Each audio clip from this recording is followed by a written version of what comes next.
Welcome to A Productive Conversation. I'm Mike Vardy, and this episode is a little different.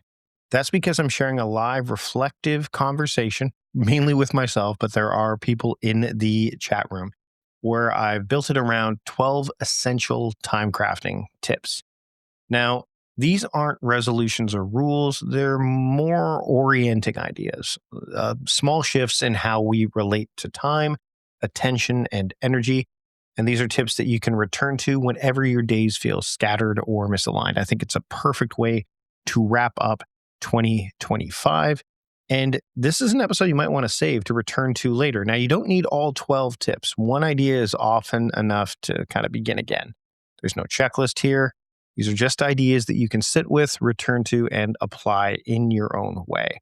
So without further ado, let's get to this special episode, a solo episode. I don't do these very often, but I felt that this was the time of year to do it, and this was the time to share this with you. So let's get started.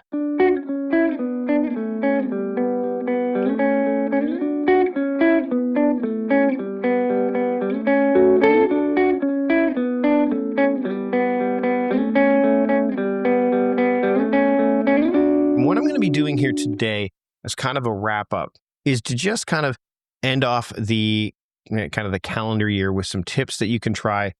Maybe look back at what you've done in the year that's just gone by if you celebrate from January 1st to December 31st, but also maybe what you can look towards doing in the months ahead, right? So for example, as we're doing this today, December 31st, 2025, you can reflect back. You can use this as kind of a catalyst for maybe a journaling habit.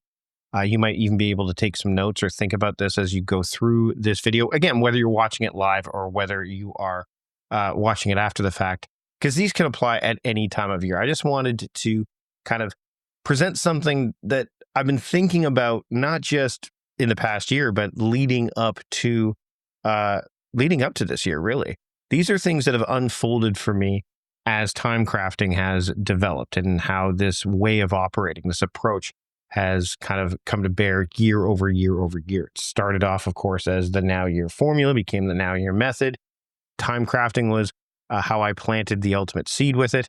And of course, time crafting was explored more deeply in my book, The Productivity Diet, which you can kind of see in this upper corner here. If you have a copy of it, I'd love to hear your thoughts. If you don't have a copy of it, you can pick it up wherever books are sold. And lots of exciting stuff happening in the calendar year of 2026. So I'm excited to share. Not going to do that necessarily in this live stream, but I definitely want to make sure that, it's something that I share as the months progress. So starting literally tomorrow, I go into my ritual. If you're on my email list, you would have seen what I do every January 1st, even though I don't celebrate the year per se at that point in time. I do something. I use January 1st as kind of a marker to do something. And again, if you're on my email list, you would have seen that. If you're in the Time Crafting Trust community, you definitely saw that. Plus, you got a little bit of a bonus guide to walk you through that ritual. And so that's what I'll be doing tomorrow. But then right after that, it's a Friday, and I'll probably spend some time getting ready to really move things forward with my next major project, which I'll be sharing in the month of January. And then also what I plan to do within the Time Crafting Trust community as well. But that's neither here nor there for now. What I really wanted to do is kind of share these 12 tips with you that you can use, again, moving forward. You don't have to use all of them. Some of them you'll look at and go, well, this doesn't really apply to me. Some you'll double down on, right? So this kind of goes in conjunction with the 12 Days of Time Crafting program that we are literally at the midway mark of. And so I decided to put this little live stream together, this episode together.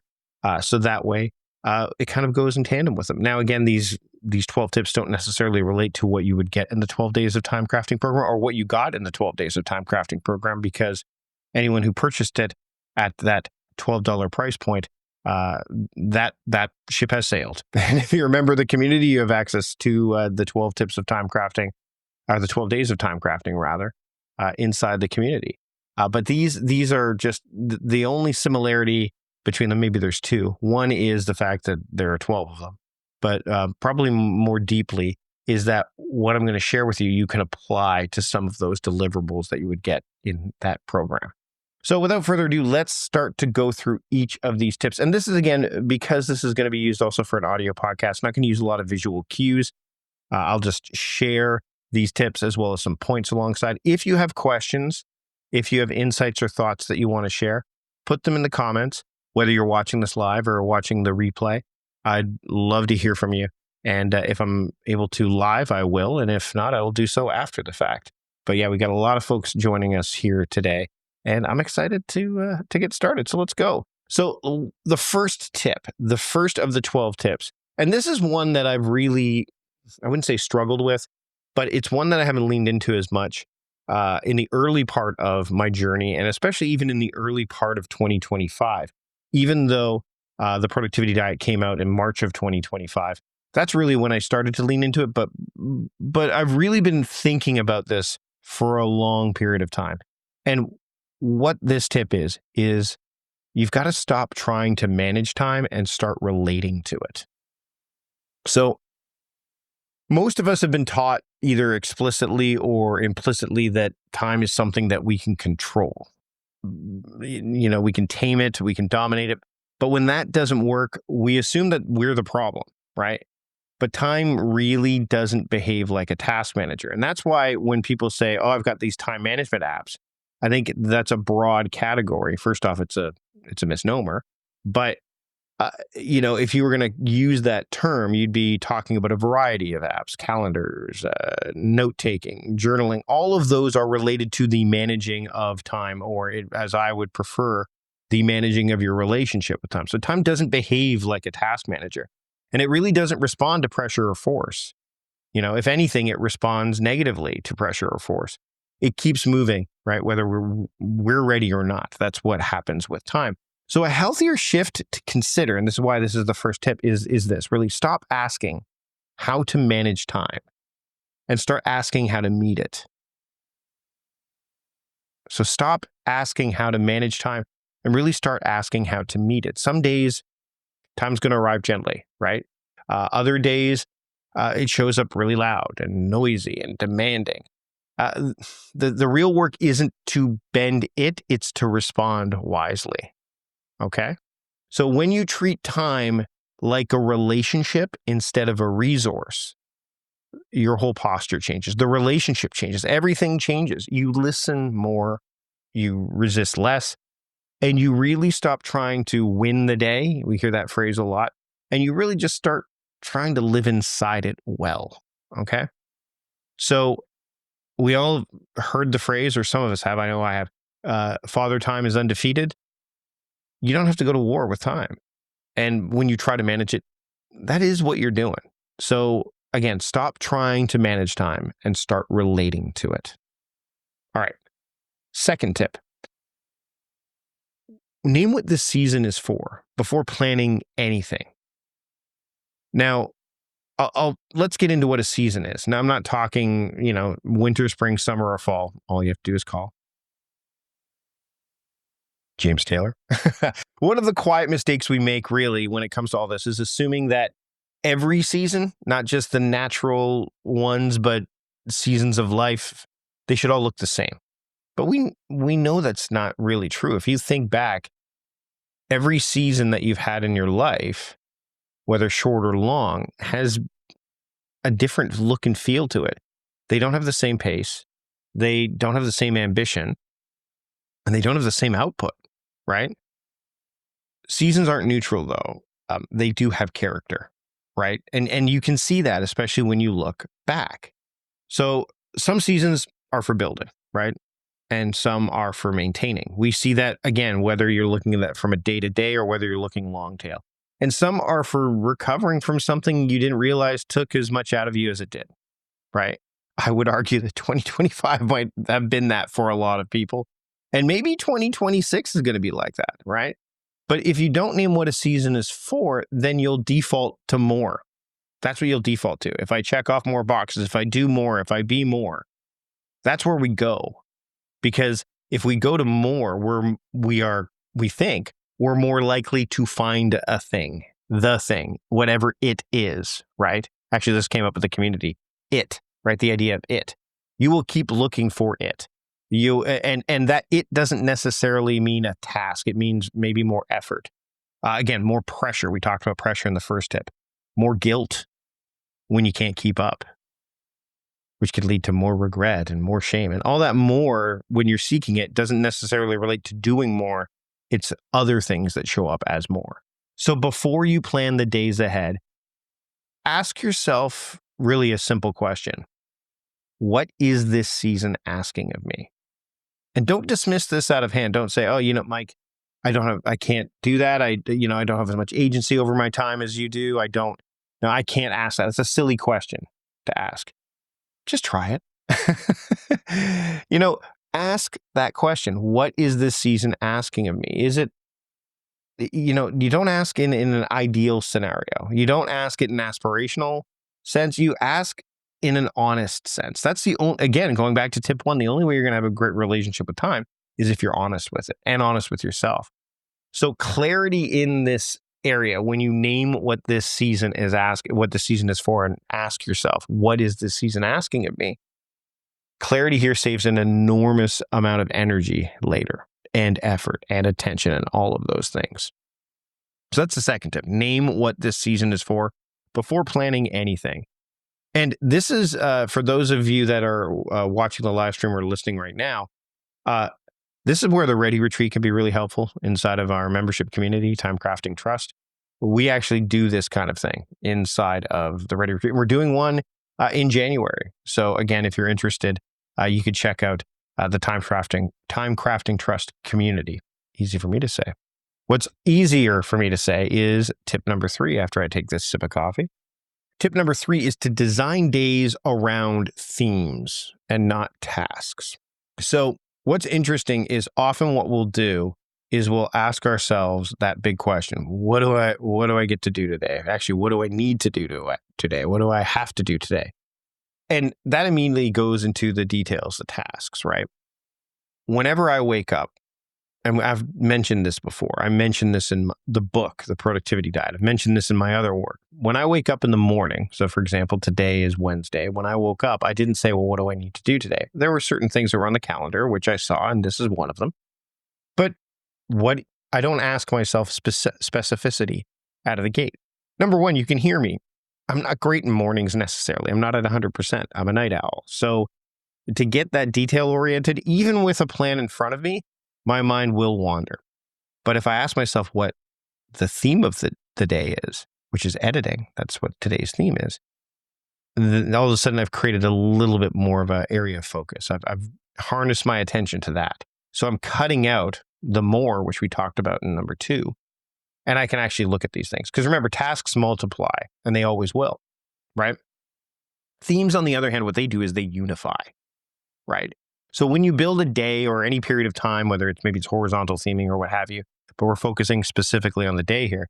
When you build a day around a theme, whether it's writing, learning, editing, tending or maintaining, connecting, you give your attention a direction instead of a checklist. And attention loves direction more than a checklist, right?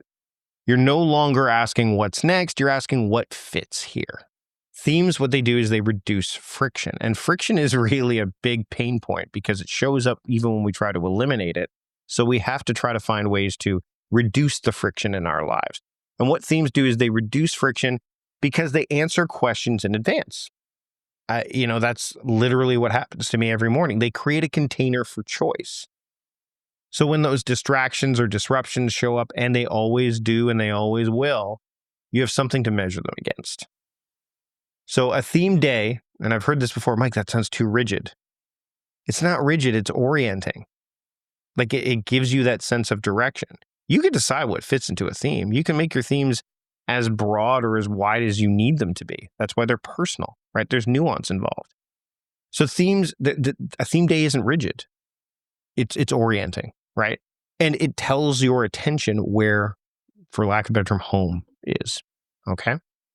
You don't need to design all your days around themes. I don't even do that. Friday, I don't have a theme. But if you start with one day and then start adding more and figure out, again, there's lots of ways to do this, either quickly or over time. And again, I get into this inside the community and inside of the book, The Productivity Diet. And there's some stuff inside of the 12 days of time crafting that will also do this. To me, that is a huge way to kind of give yourself and harness your attention towards your intentions. It really does put you in that state of what I'm calling productiveness, which is not a new term, of course, but it allows productiveness to kind of make its way and carry you through the day, that state of productiveness. All right, let's move on to number 4. And I'm seeing here, I'm going to take a look at some of the messages here that I'm seeing in the live stream. And yeah, basically we've got some plans for Tim in the new year, which I'm excited to see, and hopefully that we'll see them unfold inside of our community because Tim is a member of our community. All right, let's move on to number 4.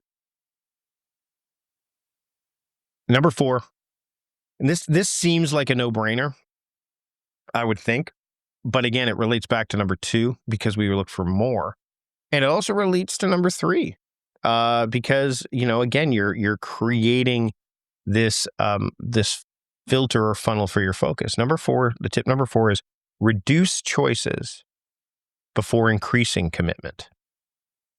So reduce your choices before increasing your commitment. So we often think, again, the problem is motivation or discipline, and this is a big one because I'm a big fan of Green Lantern, or willpower, right? But more often, the problem is really just simply too many options. Alvin Toffler talks about this phenomenon known as overchoice in his book Future Shock, and that's back from the 70s, so we're talking over 50 years ago. That hasn't waned at all. If anything, we have more options than ever. I was actually just talking to my mother yesterday, called her because a very busy holiday season. And we started to talk about, how the news, and I've got a whole blog post about the news and your attention and how you can kind of still keep up without being overwhelmed, right? How you can keep tabs without keeping yourself necessarily awake at night, or keep yourself from being as productive as you can be or as focused as you can be on the things you actually do have agency and control over. But we talked about the sheer amount of access to information that we have, and what's happened since, well, let's use Alvin Toffler's the 70s era when he wrote the book Overchoice, or when he wrote the book Future Shock, which has Overchoice in it, is how many television stations in, let's just use the main networks in the United States were back then. There were 3, ABC, CBS, NBC. That was pretty much it. There were some specialty networks and stuff, but we'll go with the core 3. In fact, Fox News didn't show up until the 80s, right? Or Fox, not even Fox News. Fox News showed up later. There was no 24-hour news cycle per se. There was no 24-hour sports channel. There was no golf channel. My mom's a golf fan.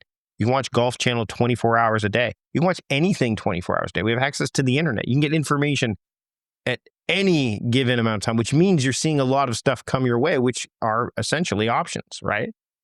And instead of having 3 sources, now you have what seems to be an infinitesimal amount of choices for where to gather your information. And some of it is good, some of it is not. Some of it is going to lean one way, some's going to lean another. But no longer do we live in a world where at the end of the broadcast day, they play a national anthem and the TV goes to test pattern and then static, right? And so the same can be said for so many other things in our lives. As a matter of fact, I would argue that our lists, the ones that multiply the tasks, there's always been that. And we can always add more. So again, it's just too many options. So every open possibility, it really does carry a quiet cost, even the good ones. And believe me, I've seen many come my way over the years, and I've had to make some choices around it. And it's probably kept me in some ways from actually proceeding as far as I may have desired to, or may have thought I wanted to, simply because I didn't want to have more options come my way. So when everything is really possible, especially good things, let's use that, nothing really feels chosen. So before you commit to doing more, try choosing less. Again, this is not a new phenomenon. It's not a new idea.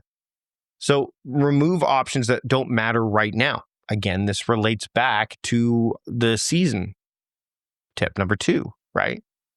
What season? That's one way to reduce your choices. You can close loops that don't need to stay open. And again, honesty plays a role in here. Am I really going to do this? Do I really want to do this? Right? Commitment really, It feels heavy, weighted down, when it's layered upon or layered rather, like on top of excess, when you've got too much, right? So it really does feel lighter commitment when it grows out of clarity. So again, reduce choices before increasing commitment. Number 5. Sorry, just noticing a comment here. And Tim brings it up perfectly. Less but better. Greg McEwen, essentialism. Yep, that's great. And Don puts, you had to find a friend with Super Channel to get the good stuff. I do remember having the pay TV channels, which were basically, I would argue, the predecessor to what we have for streaming options now, right? So again, that there's a lot of interesting things to think about. And by the way, some of you watching this, like, what are you talking about? Like, I've always had a lot of access to information. Look at AI at this point. It's giving you even more. So this seeking of information, this seeking that we have. We're explorers. Humans are explorers, right? We look for novelty. We look for meaning.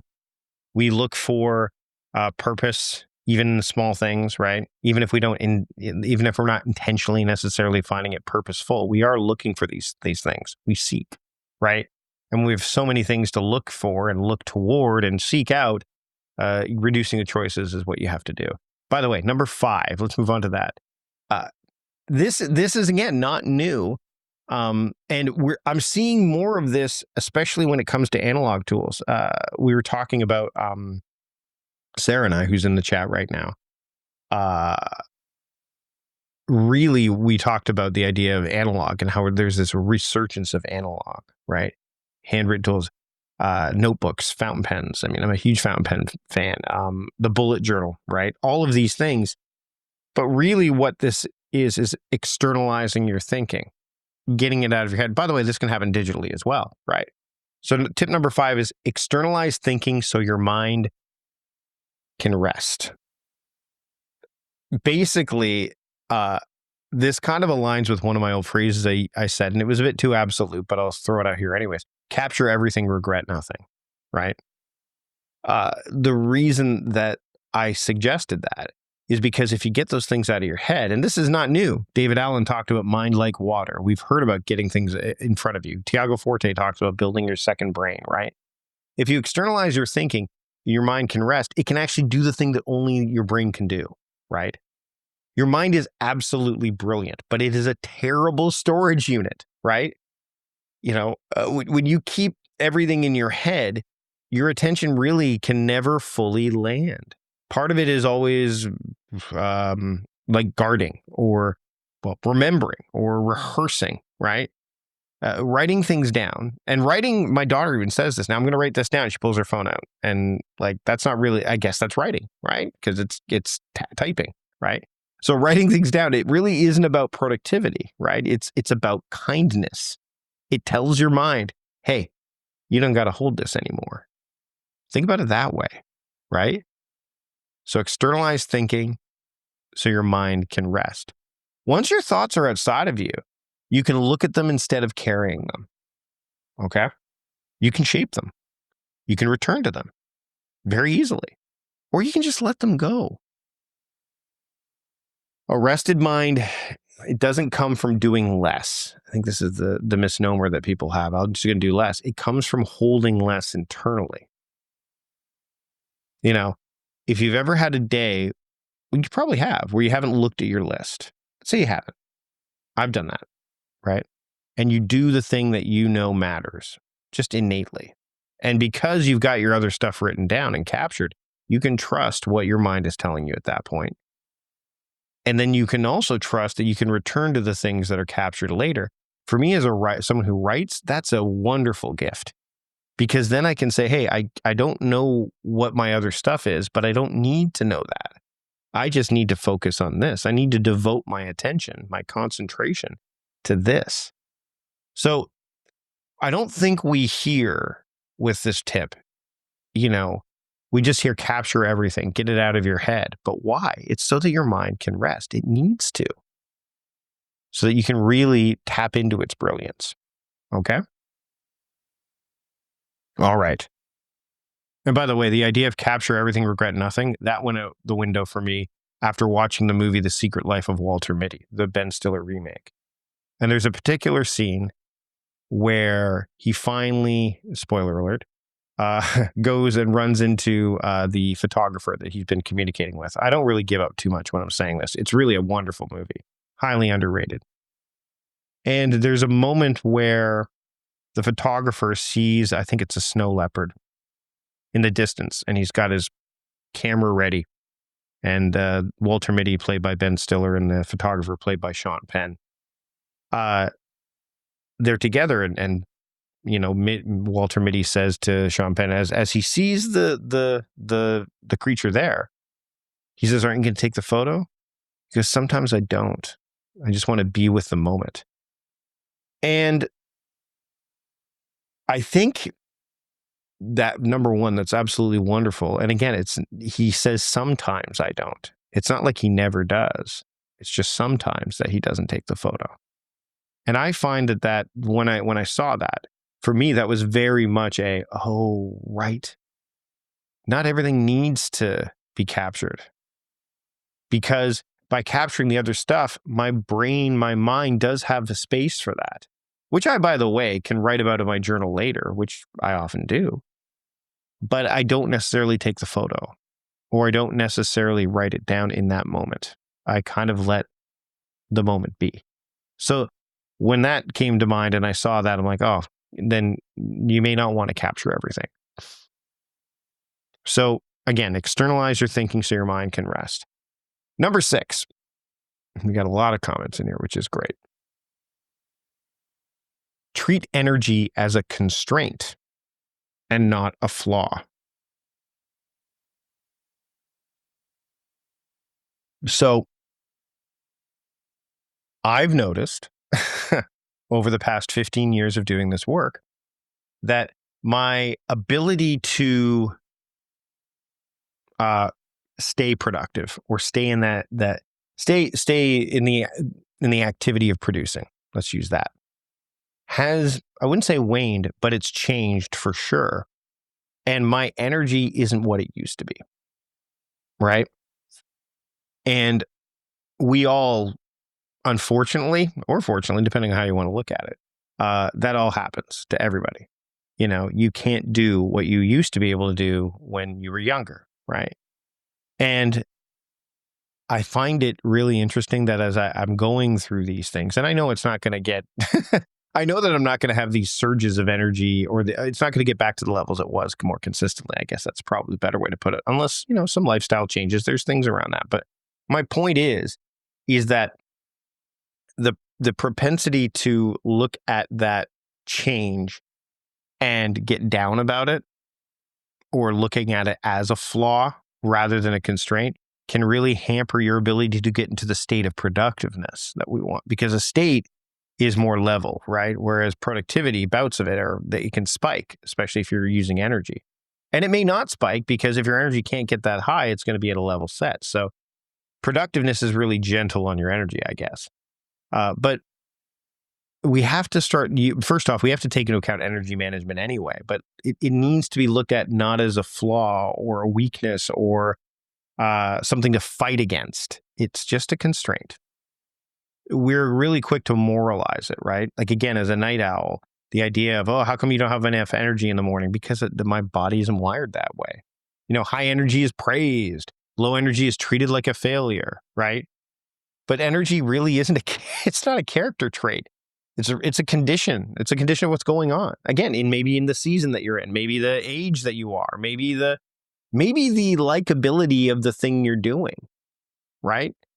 Some days you're going to have more depth than others. Some days you're going to have more momentum than others. Some days it's going to feel like you have very little of both, very little at all of anything. So really, none of that makes you broken or a failure or anything in between. Really, the mistake is planning as if, when you plan as if energy is infinite, that's the problem, or consistent for that matter. And I know we've chatted inside our community about this, and I've had conversations with those who have neurodiversity elements. We're all neurodiverse to a point, but we're talking about when we talk about ADHD and things of that nature, people who have traumatic brain injuries, like consistency is something that is elusive, right? So sustainable systems, what they have, they assume fluctuation, right? So they match effort to capacity instead of demanding the impossible or the inhumane. So it allows you to add humane elements to your lives instead of working in or living in an inhumane way. So the one thing that we know that we also have to kind of keep in mind and manage is energy. So if we start to look at that a bit more and work with our energy rather than against it, the work will last longer, and so will you. So treat energy as a constraint and not a fault. All right. Now, as we hit the midway mark of this live stream, for those of you that are watching it today, which is New Year's Eve, December 31st, we're at the midway mark also of the 12 Days of Time Crafting program. We're coming up to that. So I did say that you would not be able to purchase it for $12. I didn't say you'd be able to purchase it at all again. And today only, for the rest of today, for the next 24 hours, so taking us all the way until this live stream ends, so 10 a.m. Pacific time, which will be also, 10 a.m. Pacific time on New Year's Day, January 1st, I'm going to take it off the shelves again. But you can't get it for $12. It's now it's actually $24. So we doubled the price. So it's $24 for 12 deliverables over a 12-day period. If you purchase it today, you'll get an email between now and you'll get it between now and the deadline. At the absolute latest, you'll get it at the end of the deadline on New Year's Day. You'll get all 6 days that you've not gotten delivered day by day. And then you'll join the rest of those that are in it to get the remaining days as they unfold. If you're a member of TimeCrafting Trust Premium, like a paying member, you're already getting this. So you don't need to do anything with this. But if you're not, and you want to get these gifts, and so far, and you can see in the comments maybe some of what we've unveiled already, some new things, some refined things. There's some really cool things coming. I've got actually, I think today's just came out. And I'm pretty happy about the results of that. We've got another one lined up for tomorrow that I don't want to reveal what the gifts are up front, because part of the surprise is you get to unwrap these things every day. So if you're interested, we'll put a link in the comments. Sarah's going to take care and put a link of that in the comments, both in LinkedIn and in YouTube. And that way you can purchase it. So again, right now we are recording this live. So it is 9:35 Pacific time. The live stream will end in 25 minutes. You'll have 24 hours between now and then to purchase it at the price of $24, and you'll get the 6 gifts from the first 6 days. Once within the time frame of purchasing it, I have to wait a little bit because you can't quite automate it as much as I'd like. So rest assured, you'll get all 6, and then you'll join everybody else here, including the members of the TimeCrafting Trust community, who also are getting this as it unfolds day after day. If you want a bit of a cheat code on this, I wasn't going to do this. Sarah's probably going to say, Mike, don't do this. If you want to become a member of TimeCrafting Trust Premium, you'll get access to the 12 Days of Time Crafting, and you can become a member for as little as $14 a month. So I'm no mathematician, but if you spend $24 on the 12 Days of Time Crafting, and you get those, which is fine, totally fine. It gets delivered to you via email. You can unwrap it every single day, and then when it's done, you've got access to all of them. Or you could join for 1 month at $14 US and become a member of our community and get access to so much more, including Focus Fix sessions. The Ready Retreat is coming up in January, so you'd get access to that, as well as a plethora of other things. You would get the 12 Days of Time Crafting, of course, for $14 US month. So that's a difference of $10. By the way, if you went with a quarterly membership, It's only $6 more than buying the 12 days of time crafting today. It's $30. An annual, that's 99 US. So again, if this is something that interests you, we've got links in the description. We'll have them in the comments as well. And again, let's move. I'd love for you to unwrap these deliverables of the 12 days of time crafting. I'd love it even more if you become a member of the community. You can see quite a few people here right now as well. So let's move on. So number 7, build systems that expect inconsistency. Build systems that expect inconsistency. This ties back into the previous one. It actually, all of these tie in together, right? So most systems, they fail not because they're bad, but because they expect perfection. And this was actually one of the biggest challenges when I was putting together the productivity diet, which was originally going to be a book called TimeCrafting, is I was having a hard time drawing a line in the sand of like, this is how TimeCrafting works. Again, having a membership helps for the evolutionary part of it because this system does evolve. But I needed to have the fundamentals down. And if you go into any system with this idea that it's going to be perfect and that they expect perfection, these systems you're adopting, or you approach it with that in mind. A lot of people approach getting things done with this in mind, right? Then you're going to have a hard time sustaining it. The systems that expect perfection, those ones that fail, it's because they assume that every day will go as planned. And that doesn't happen. That you'll show up the same way every time. Again, nuance plays a role here. That's not going to happen. That interruptions won't happen. That's not going to happen either. Real life is uneven. Some days will flow, others will resist, and a system that only works on good days isn't a system. It's really it's a fair weather plan. It's a fallacy, right? So, you need to design for disruption, right? Themes work that way because you can pull away and then come back. Go, what's the theme? Oh, this.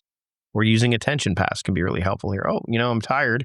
What can I do when I'm tired? Oh, I'm getting interrupted. Oh, okay, I'll take care of that. Oh, wait, I'm not tired anymore, but what do I, I want to do some more maintenance tasks. Okay, what are all my maintenance tasks? Like it allows your brain to kind of connect dots differently.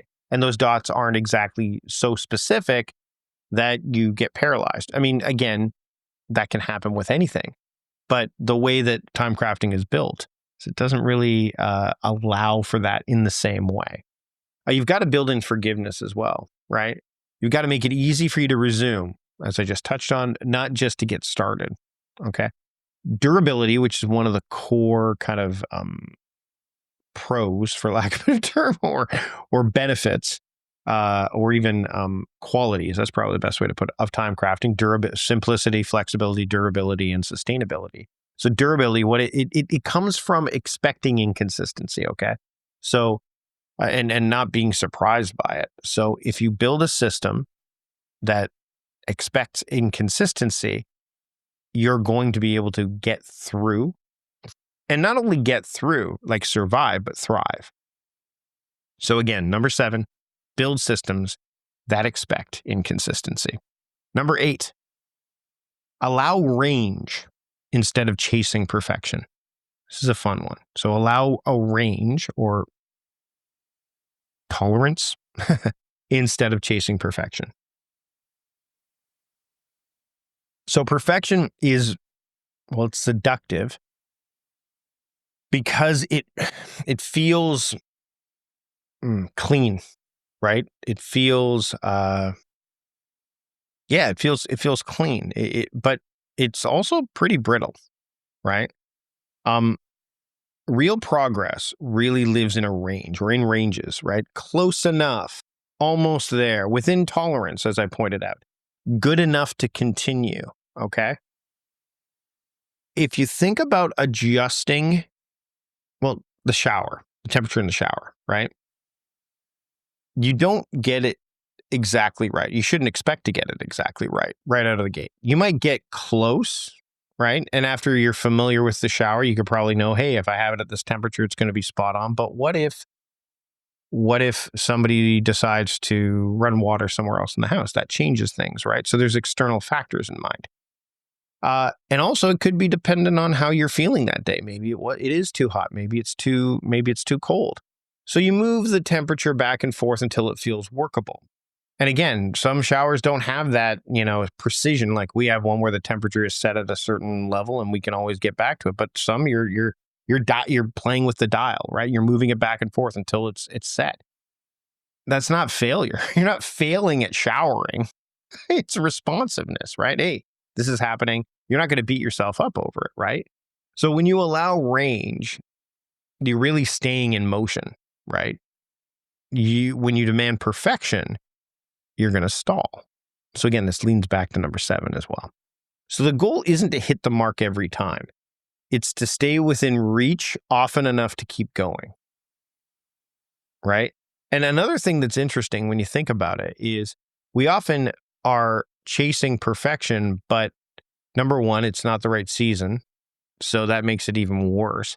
Number 2, and I use the darts analogy a lot from Ted Lasso, where I saw that show, and anyone who's watching this from the UK or is a darts fan knows where I'm probably going to go with this, or at least can understand why I might think this way, is I'm always aiming for the bullseye, right? Like, hey, I want to get the bullseye every single time, but that's not necessarily how you win. So the target you could be aiming for is wrong, or your understanding of what it is maybe off.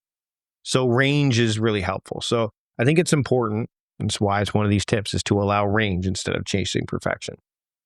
And Jackie's got a point in here in the live stream, progress, not perfection. And yeah. And if the range is, if you do that, then you're really looking at the range, the tolerance level. And when I say tolerance, again, tolerance is a measurement of sorts, right? So there's precision, there's accuracy, there's tolerance, right? And you could argue that they all kind of mesh together to a degree.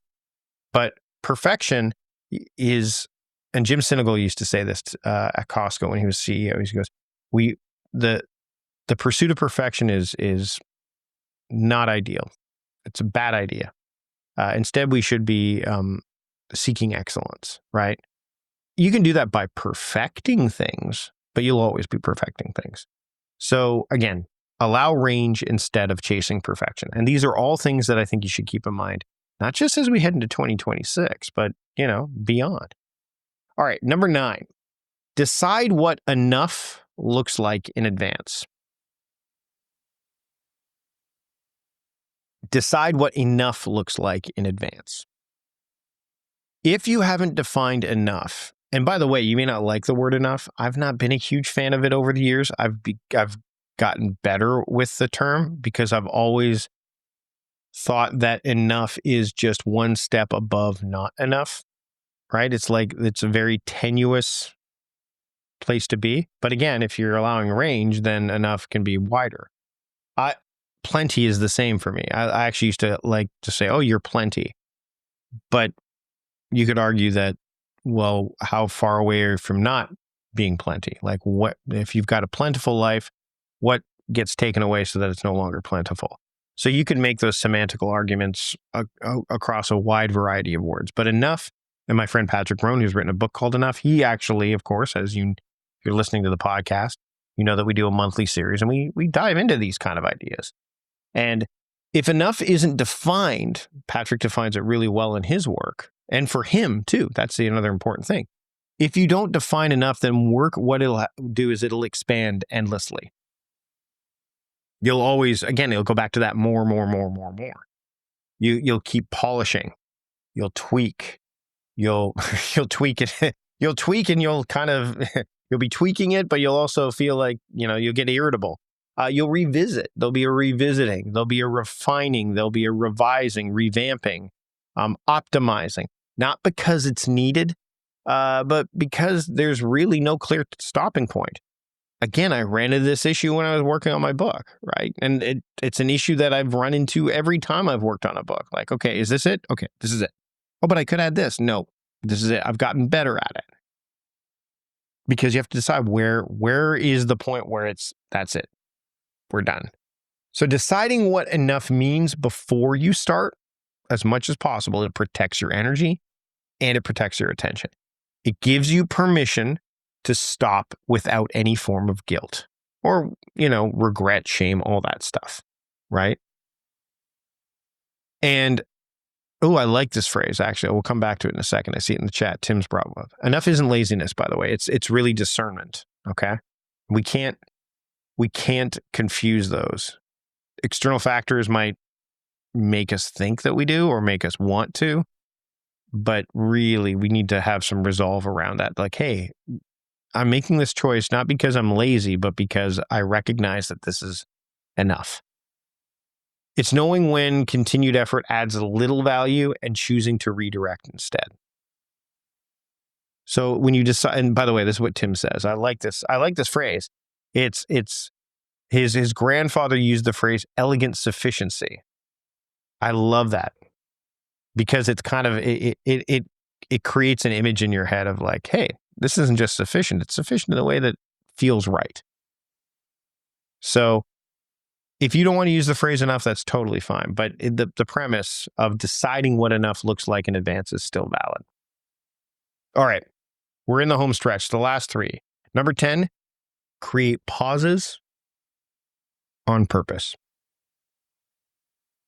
I was watching the movie Flaming Hot finally. Last night I watched it because I'd worked all day and I needed something to escape.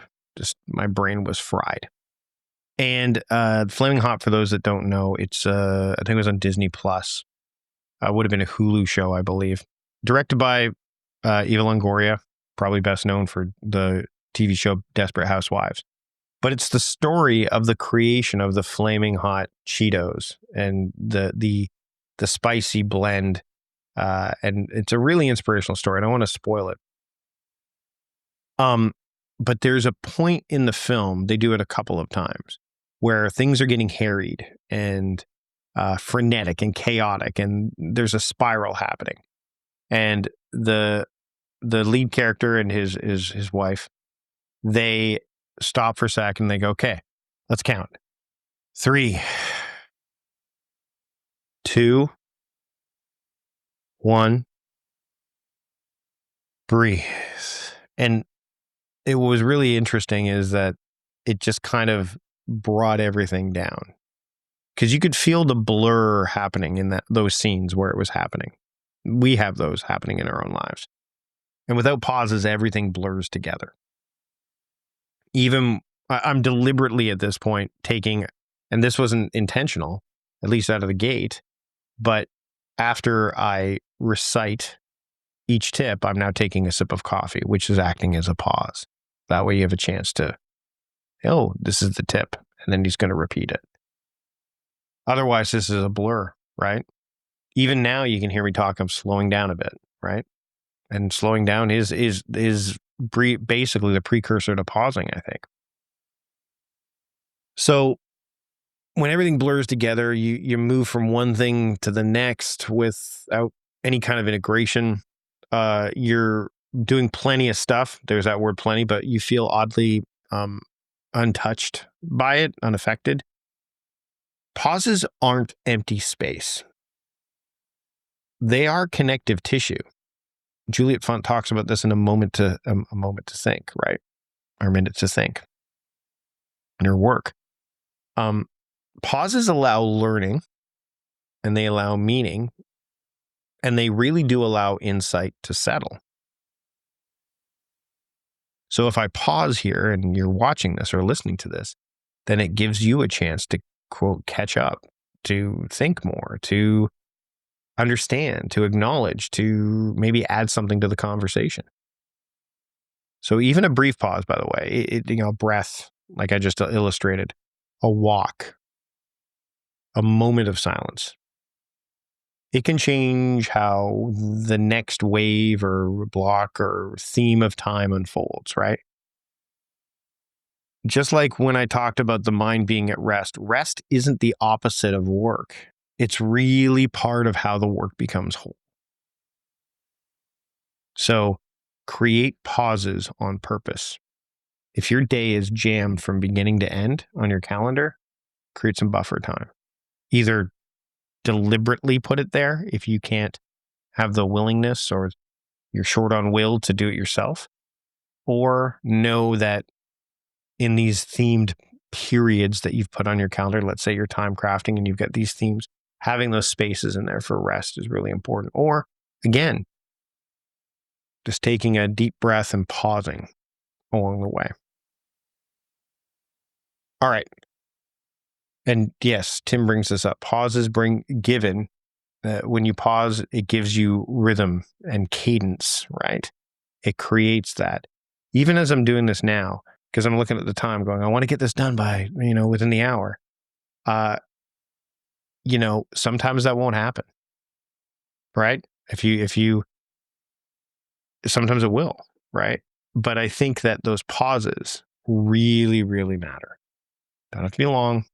I know Questlove in his book, Creative Quest, talks about micro meditations, even those. Just taking some time to do those, really, really important. Number 11, review gently and regularly. Review gently and regularly. Systems like getting things done, frameworks, approaches, time crafting, any of these, bullet journal, all of them, they require a level of review. But like anything else, that review is inherently yours. Reviews don't need to be forensic. They don't need to be detailed. They just need to be. They just need to be. They don't need to be harsh. They don't need to be constant. That's why I'm not a huge fan of the. I think tracking initial data is important, but if you keep doing it, it can, mechanize processes. It becomes a level of inhuman or inhumane, and we're human. So we want more humane ways to make our way through the days. So I would even argue that the more judgmental that your review is, so whether it's a journal entry or a weekly review or whatever you're doing, it's really the less honest it's going to be. Now, let me explain.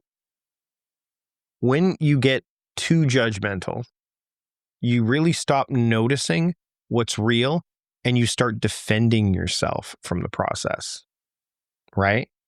Because what happens is if you get too judgmental, and again, approach this back to Ted Lasso, be curious, not judgmental.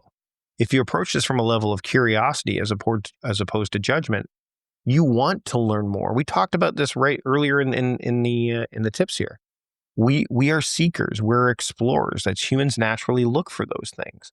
We like patterns too, right? Our brain loves patterns. So if we create a lot of judgment around our journaling, and sometimes we do that with every good intention, right? Hey, I want to be better. So I'm going to really criticize how I'm making my way through. I'm going to look at my last year and go, oh, this is what I didn't do. And I fell down here and did all this. What can happen is you don't want to face that judgment. So you find reasons to not review. Oh, it was fine. Oh, it was, no problem. Oh, this got in the way. Or, you know what? I'm just never going to get this done. Or, this is my lot in life. And we can even use some of these tips against us. Oh, this isn't the season for it, right?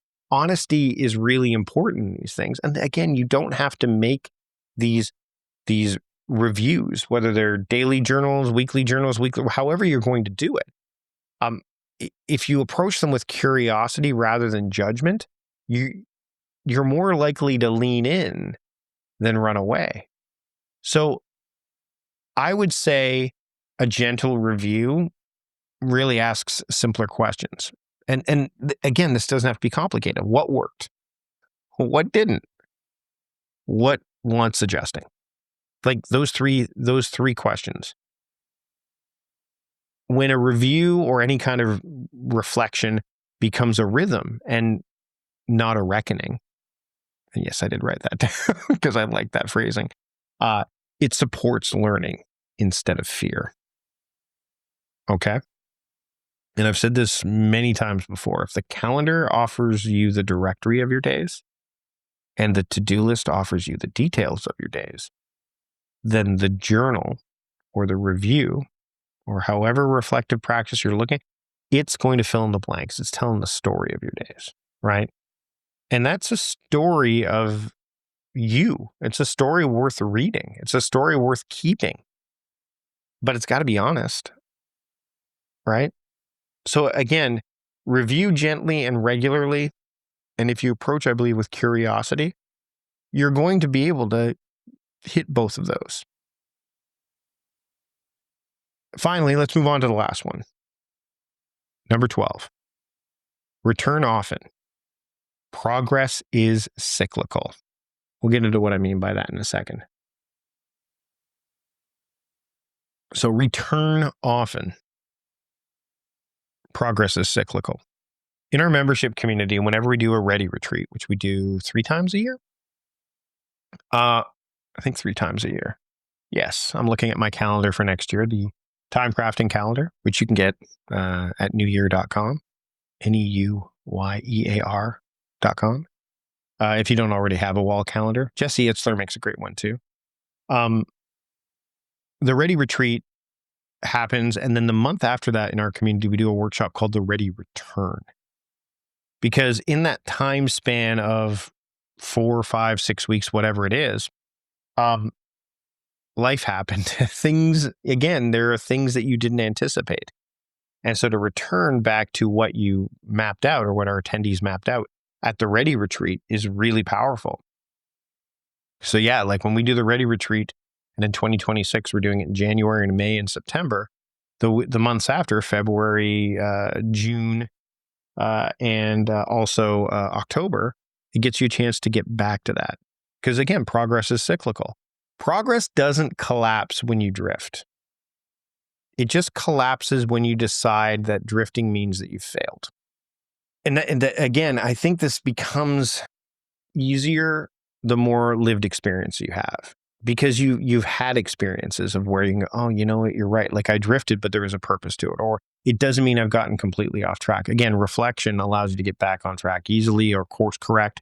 That's why I love the idea of a daily reflective practice. I can course correct faster, with more clarity, better, maybe even. Everyone drifts. Everyone, from routines, which is why I like them to be rituals now. From intentions, right? Big and small. From the version of themselves that they were trying to be.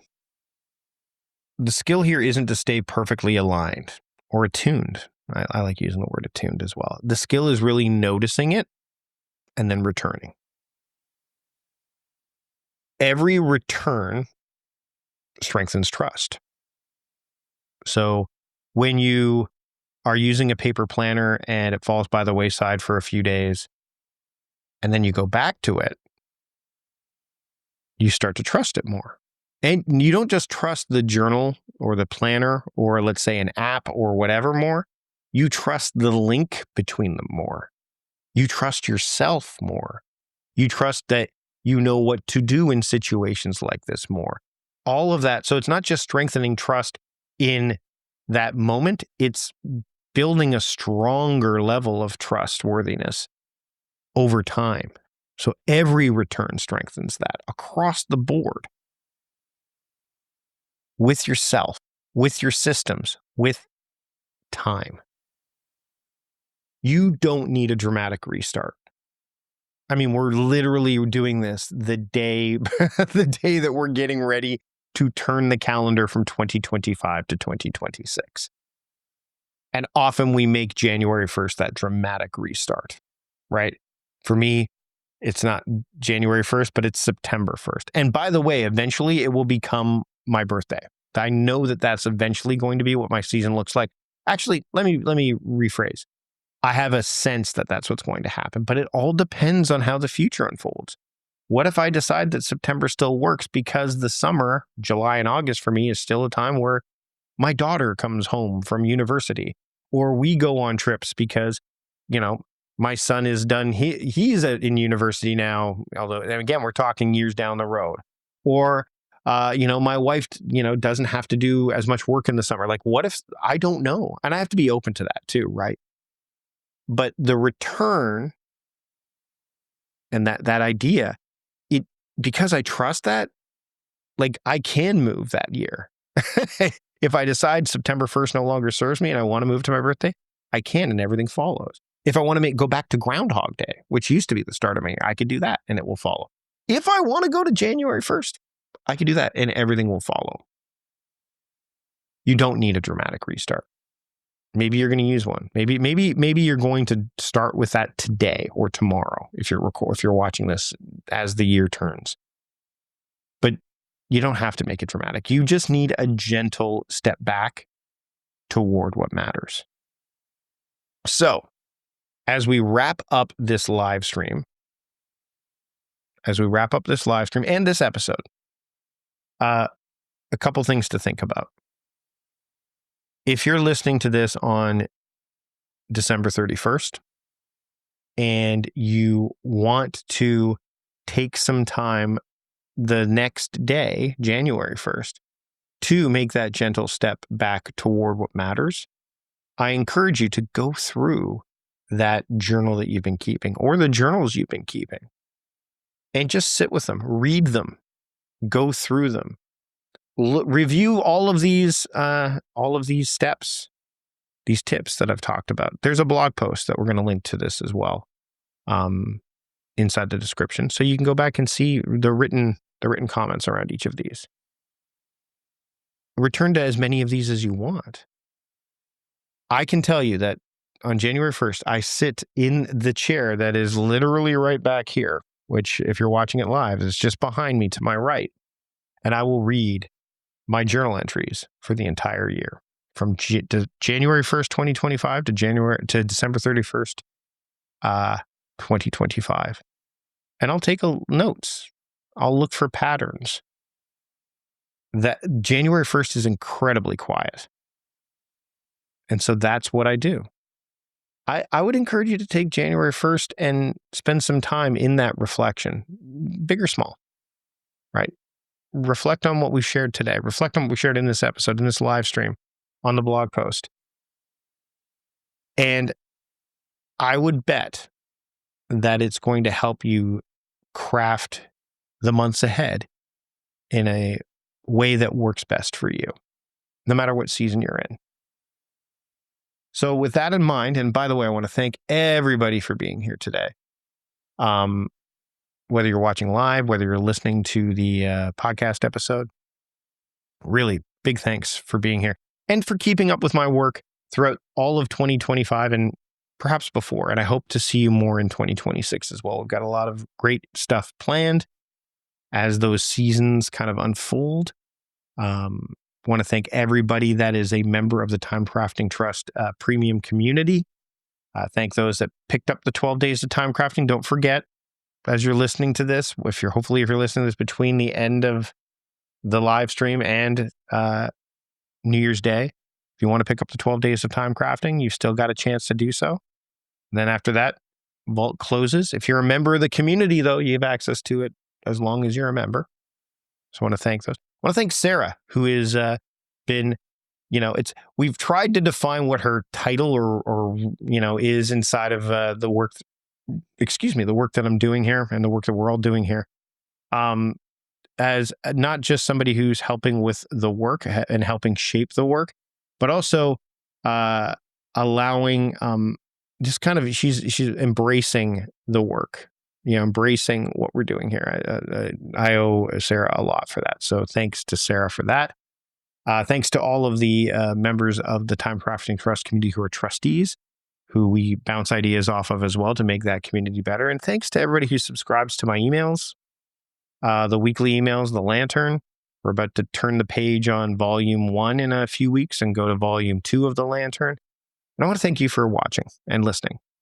No matter which way you're doing it. If you're listening to this, thanks so much for listening to this episode, as well as previous episodes of the podcast. Love for you to subscribe.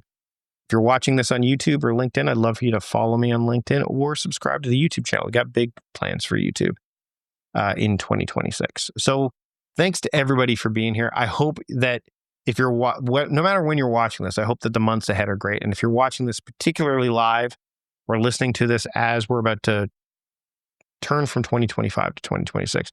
I wish you an amazing evening and a great start and continued success throughout 2026. So with that in mind, we'll wrap things up. Thanks so much for being here today.